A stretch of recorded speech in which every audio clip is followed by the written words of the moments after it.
Welcome dear students. In today's video, we will continue with the lesson Composition of Matter. Today's topics are types of elements and types of compounds. So let's begin. Elements. For this, we will do an activity.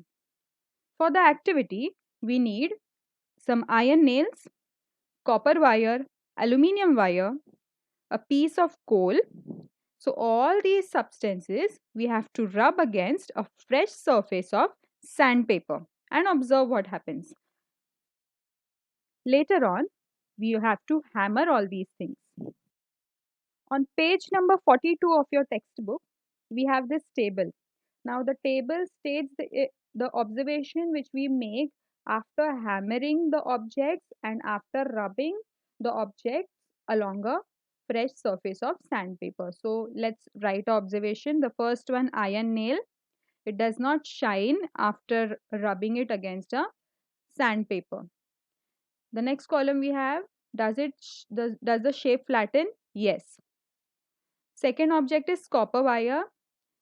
The surface shines after rubbing it against the sandpaper and it also flattens after hammering. So again we will write yes.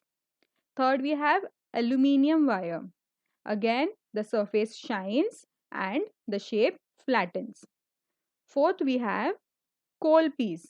Now after rubbing the coal piece along a sandpaper, the surface does not shine. So we will write no.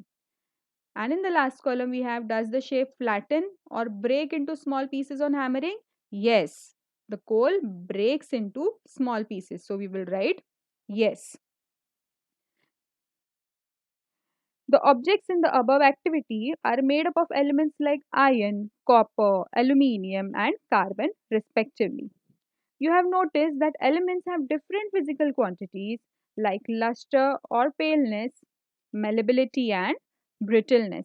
Now luster means soft glow, whereas paleness means lightness of any color. Malleability, we can say that it can be the shape can be changed after hammering, whereas brittleness means it is liable to break into small pieces.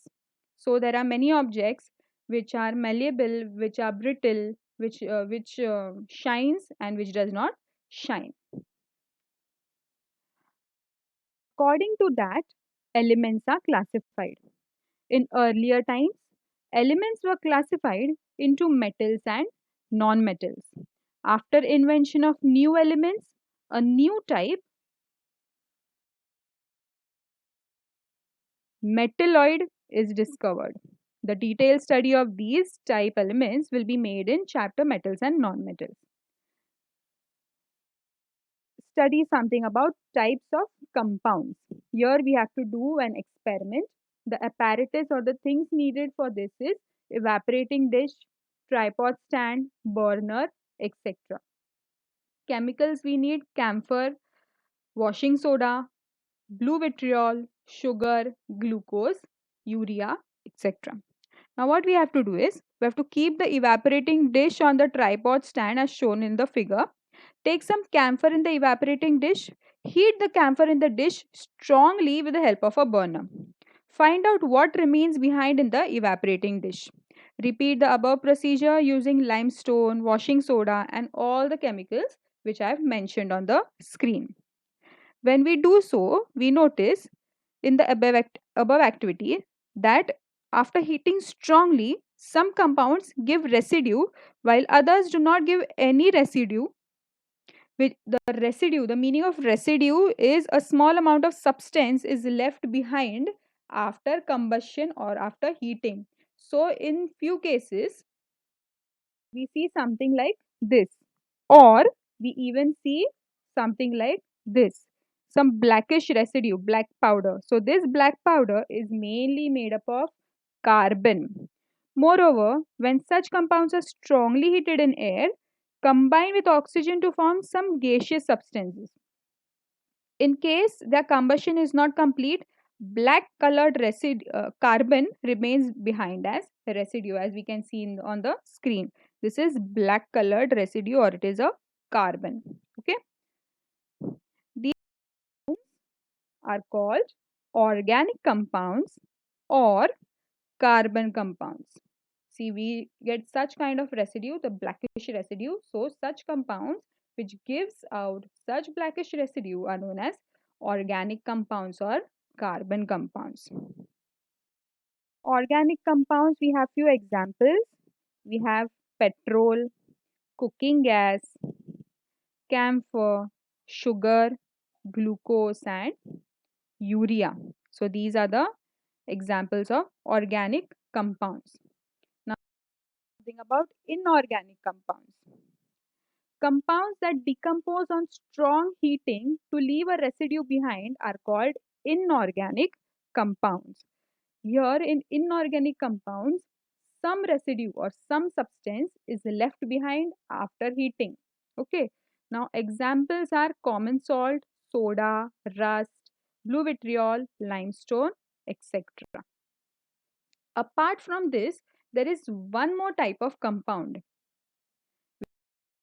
complex compound. The molecules of compounds have a complex structure formed by many atoms, and in the center of this structure, metal atoms are also included. Such compounds are called as complex compounds. Now, these are some examples of complex compound. Chlorophyll that contains magnesium, hemoglobin that contains iron, cyanocobalamin that contains cobalt, that is vitamin B12. Okay. Various atoms in the molecules of compounds are joined by chemical bonds, which means the atoms which are there in the compounds are all joined by chemical bonds.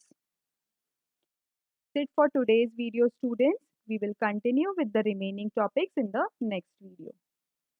Thank you.